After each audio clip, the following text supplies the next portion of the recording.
When it comes to painting the next layer in watercolor painting, some say to paint quickly, before the paper gets dry, and some say to paint after the paper is completely dry. So, when am I supposed to paint the next layer in watercolor painting? The answer is, before the paper is dry for soft edges, and after the paper is dry for hard edges.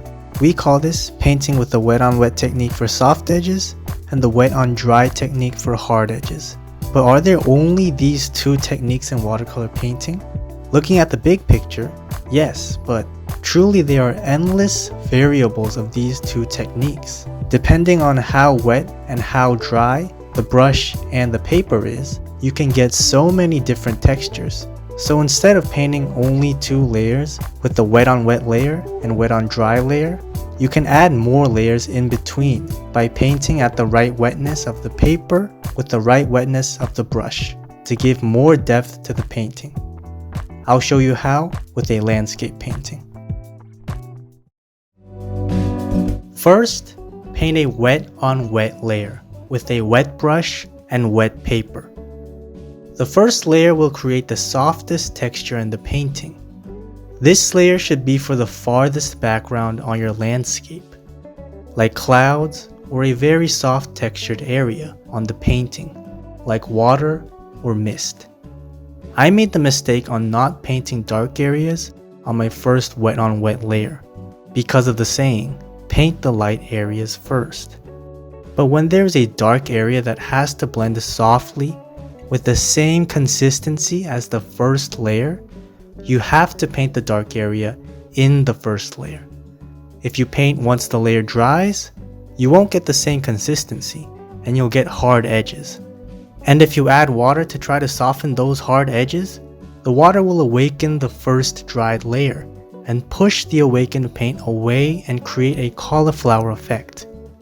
Always note the areas that have the same consistency and paint them on the same layer before the paper dries. Next, I paint a damp on wet layer with a less wet brush and wet paper. This second layer should be applied right after the first layer. While the paper is still wet, take some water out of the brush to create a damp brush and paint with damp on wet. This second layer will have stronger and relatively harder edges than the first layer, but will have soft edges. And the paint will have a darker color because there is less water on the brush. This layer should be for the middle ground on your landscape, in between the background and the foreground, like distant trees and mountains, or even close clouds. Next, I paint a damp on damp layer with a less wet brush and less wet paper. This third layer should be applied after drying the paper for some time, so the paper is less wet, but still damp. Just a little less wet than the previous two layers. I paint when the paint in the previous layer starts spreading slowly.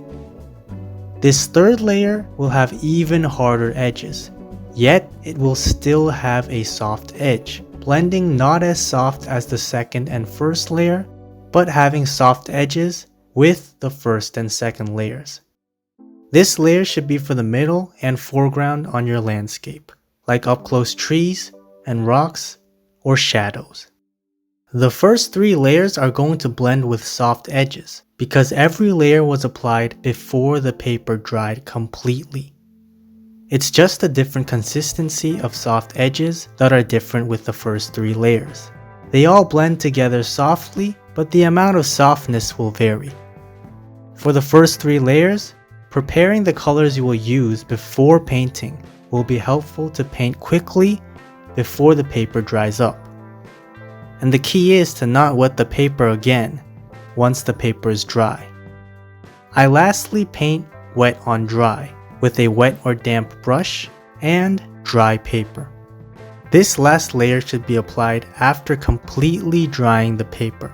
This layer will create hard edges that cannot be softened in the painting.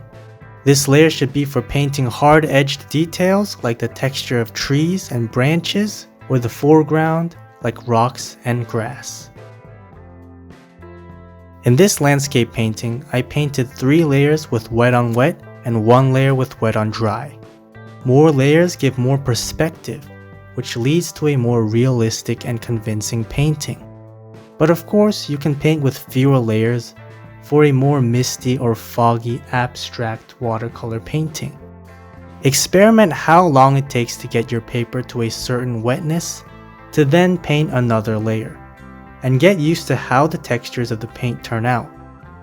Then, use as many wet on wet layers as you want, and then remember to completely dry the paper before moving on to your wet on dry layer. I hope you now learned when to paint the next layer in watercolor painting through this video. As always, have fun watercolor painting, and let's get better together. Take it easy.